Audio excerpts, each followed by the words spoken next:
Good morning students. Welcome to Pash International Senior Secondary School class 12 Hindi medium. आज अपन बात करेंगे बेटा कि सर कल जो अपन लोगों ने प्रथम कोटि अभिक्रिया के लिए समाकलित वेग समीकरण देखा था, उसका ग्राफ से निरूपण देख लिया था अपन लोग। तीन तरीके के ग्राफ बने थे।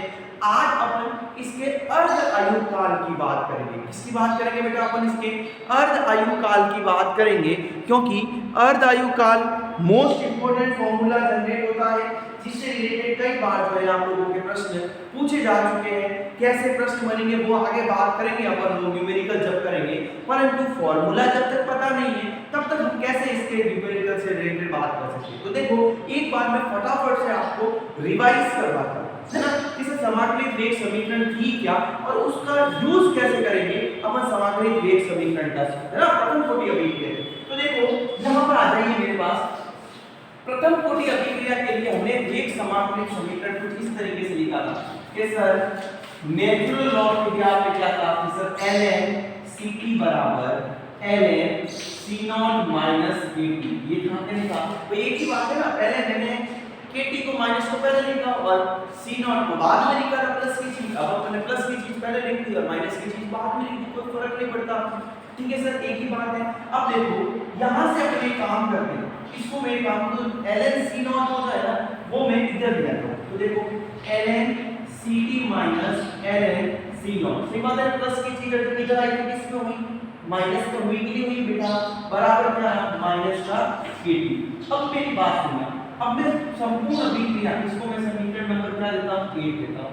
समीकरण 1 को माइनस से गुणा करने पर देखो कुछ चीज चेंज करना होगा। क्यों चेंज करना होगा मैं आगे सिखाऊंगा आपको।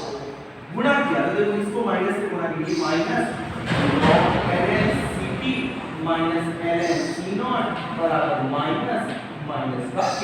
सही बात है। अब देखो ये चीज माइनस से गुणा तो माइनस प्लस माइनस, तो माइनस का ln ct बचा, minus minus plus ln c0 बराबर माइनस माइनस प्लस क्या बच गया? kt। सही बात है।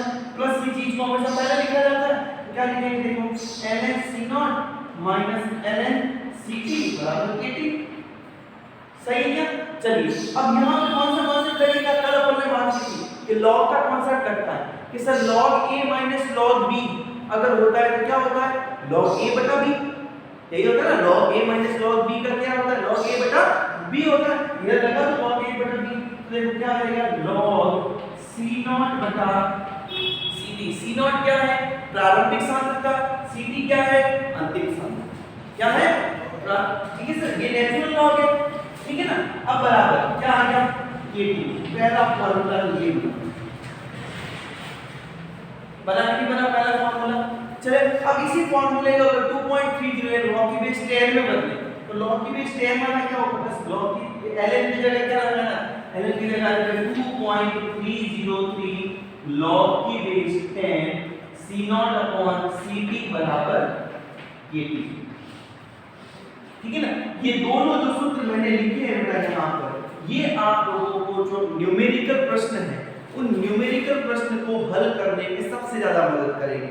यही से क्या पूछा जाता है? मोस्टली जो न्यूमेरिकल में पूछा जाता है वेग नियतांक k का मान और रेट कांस्टेंट का, या पूछा जाएगा टाइम, कितने टाइम में रिएक्शन कंप्लीट हो गई है या नहीं हुई है। ठीक है ना। अगर k के लिए पूछेगा तो t इसके बटा में आ जाएगा, k के लिए पूछेगा तो t इसके बटे में आ जाएगा, और अगर t के लिए पूछेगा तो k इसके बटे में लाना है आपको, बाकी कुछ नहीं करना है। तो ऐसे प्रश्न अपन करेंगे तब इसका क्या करेंगे? उपयोग भी कर लेंगे।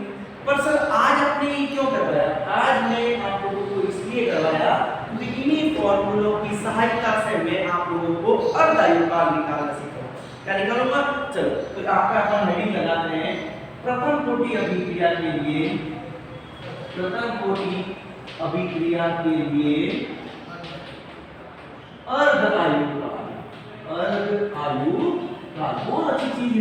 अर्ध आयु काल, सबसे पहली बात तो अर्ध आयु काल होती क्या है? अर्ध आयु काल का मतलब होता है वह समय जब किसी अभिकारक की सांद्रता उसकी प्रारंभिक सांद्रता कितनी रह जाए? आधी रह जाए, यानी समय कितना हो? t half. यानी टाइम कितना हो, आधा हो जाए, और सांद्रता जो है उस पर Ct वो भी कितनी हो जाए, प्रारंभिक सांद्रता की आधी हो जाए। भाई कोई टाइम, ऐसा टाइम देखो t बराबर 0 नहीं है, हम कह रहे हैं कोई ऐसा टाइम, यानी t बराबर t, एनी टाइम की बात कर रहे हैं, कोई भी टाइम हो सकता है, वो t बराबर कितना है, हाफ है ना। तो t बराबर t तो क्या साबित हो गई, Ct तो होती है, अपने ये देखा है ना कि C t t टाइम पे कंसंट्रेशन क्या होती है रिएक्टिव की Ct, और वो कितनी रह जाए, वो प्रारंभिक सांद्रता की क्या रह जाए, आधी रह जाए, यानी देखो Ct बराबर क्या होता है C0/2। सही बात है क्या। अब मेरे को ये दोनों वैल्यू जो है वो इन दोनों इक्वेशन में लगा कर दो, है ना।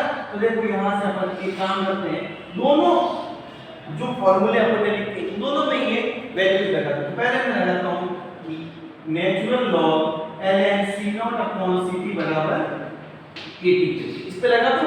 चलिए कि सर ये वैसे आपको जो आरबीएससी की बुक है वहां पे नहीं मिलेगा, लेकिन प्रश्न कई बार जो है वो बनाते हुए पूछे जा सकते हैं, कॉम्पिटिटिव एग्जाम्स में आपकी मदद करेगा। चलो किसकी वैल्यू लगानी है, Ct और d की लगाओ। देखो ln C0, Ct की वैल्यू क्या है बेटा, C0 बटा 2 ai बराबर k, t की वैल्यू क्या है, t हाफ यही है। अब देखो C0 से C0 गया, क्या बचा ln2 बराबर k t हाफ, अपने को अल्फा निकालना है ना, तो k इधर क्या आ जाएगा, बटा में आ जाएगा। तो देखो क्या आ जाएगा, t 1/2 बराबर log ln2 अपॉन k, ये भैया आपका फॉर्मूला।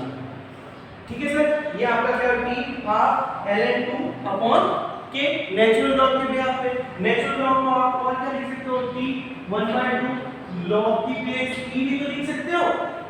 ये दोनों तरीके से पूछे जा सकते हैं कॉम्पिटिटिव एग्जाम में। कैसे, ये प्रश्न देकर के, ये फार्मूला देकर के पूछा जा सकता है कि ये फार्मूला कौन से ऑर्डर रिएक्शन का अर्धा योगफल है, या ये कौन से ऑर्डर की जो है वो रिएक्शन है, ये देख करके भी आपको रिएक्शन। अब मैं बात करता हूं, देखो आपकी जो आरबीएससी की बुक कहती है, आरबीएससी बुक में ये नहीं है, और नहीं जो है वो आरबीएससी बुक से रिलेटेड प्रश्न भी पूछती है। आरबीएससी की बुक पूछती, देखो अगर वेग समाकलित समीकरण पूछेगी तो वो इसको पूछ रही है, वेग समाकलित समीकरण किसको पूछ रही है, इसको पूछ रही है, और अर्धयोगफल भी इसी से निकाला जाएगा। तो निकाल ले अपन, चलिए 1000 जोड़कर देखो फॉर्मूला क्या था आपके पास, फॉर्मूला था 2.303 log की बेस 10 C0/Ct बराबर क्या था, kT, यही था फॉर्मूला। देखो Ct की जगह Ct की मान रख दो और t की जगह t का मान रख दो। देखो 2.303 log की बेस है C0/2, ये है C0/2 बराबर क्या आ गया, kT 1/2।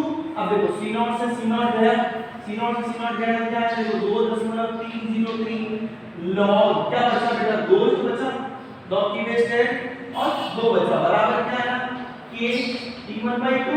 अब देखो log 2 का मान मैं यहां लिख रहा हूं, log की बेस 2 का मान होता है 0.310, कितना होता है 3010, ये रट लेना, आपको याद कर लेना।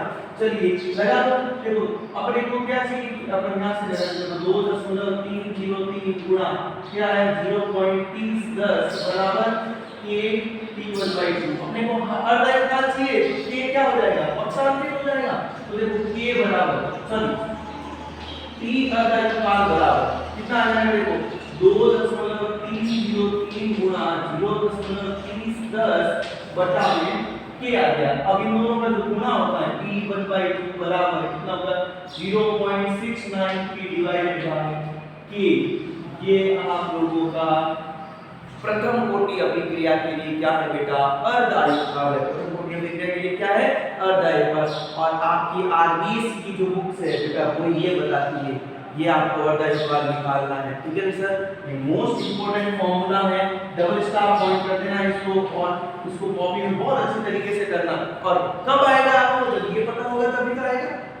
इसका न्यूमेरिकल दोनों पे आ सकते हैं, इस पे भी आएंगे और अर्धयोगफल पे भी। कैसे आएंगे वो अपन अगले कोर्स में बात भी करेंगे, न्यूमेरिकल करेंगे तब आपको इजी वे में पता चल जाएगा।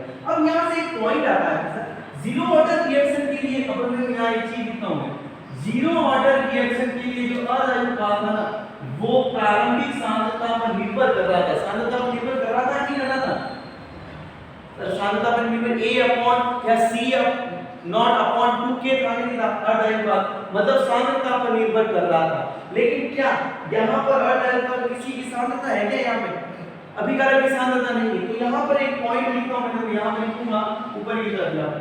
सर प्रथम कोटि अभिक्रिया, प्रथम कोटि अभिक्रिया का अर्ध आयु काल, प्रथम कोटि अभिक्रिया का अर्ध आयु काल अभिकारक की सांद्रता, अभिकारक की सांद्रता पर निर्भर नहीं करता। याद रखना पॉइंट, बात बहुत अच्छी पॉइंट है। अभिकारक की सांद्रता पर कभी भी निर्भर नहीं करता, ठीक है बेटा। तो ये आप लोगों को आज जो है वो अर्धआयु काल में यहाँ प्रथम कोटि अभिक्रिया से रिलेटेड बातें सब समाप्त हो गई। जीरो ऑर्डर हो गया, फर्स्ट ऑर्डर हो गया। अब मैं अगले पार्ट में आपको जीरो ऑर्डर रिएक्शन के और फर्स्ट ऑर्डर रिएक्शन के कुछ न्यूमेरिकल्स करवाऊंगा, जो न्यूमेरिकल्स इंपॉर्टेंट है और वो न्यूमेरिकल्स आपको करने आएंगे। तो फटाफट से बेटा इसका स्क्रीनशॉट ले लें, इसको यही आपका होमवर्क है जो आपको कॉपी में बिल्कुल करना है, ताकि आप लोग जो है इसको नोट्स प्रिपेयर कर लें, ठीक है। अगले पार्ट में अपन जो है उसके न्यूमेरिकल साथ मिलेंगे। Thank you so much.